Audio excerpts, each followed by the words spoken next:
আজকে আমার এক ক্লায়েন্ট তার বাসার গাঁথুনির কাজ শেষ হয়েছে। তিনি এখন দরজা লাগাবেন। এজন্য দরজার চৌকাঠ এবং পাল্লার কাঠ কেনার জন্য একটি সমিলে এসেছেন। এসে তিনি এই গাছটি পছন্দ করেছেন।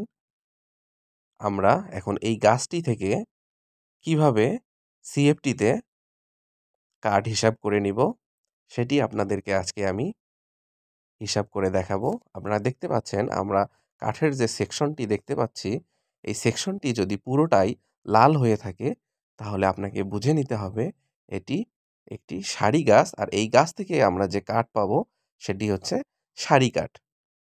আমরা এই গাছ থেকে মাঝের যে ৭ ফিট অংশ আছে সেই ৭ ফিট অংশ আমরা মেপে দাগ দিয়ে কেটে নিচ্ছি এবং এই যে লাল বক্স দেখতে পাচ্ছেন, এই বক্সটাই হচ্ছে আমার মূলত এই কাঠ পাবো। আপনারা এখানে দেখতে পাচ্ছেন যে এই কাঠের গুঁড়িটির দৈর্ঘ্য ৭ ফিট।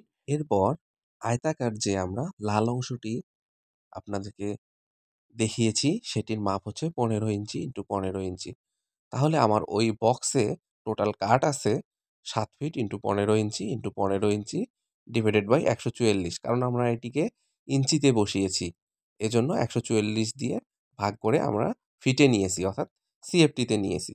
এরপর এখান থেকে যদি আমরা ৩ ইঞ্চি থিকনেসের ১৫ ইঞ্চি প্রস্থের ৭ ফিট লম্বার একটি করি তক্তা বের করতে চাই, তাহলে আমার একটি তক্তায় কাঠের পরিমাণ হবে ৭ feet into ১৫ inch into ৩ inch divided by ১৪৪, 2.19 CFT.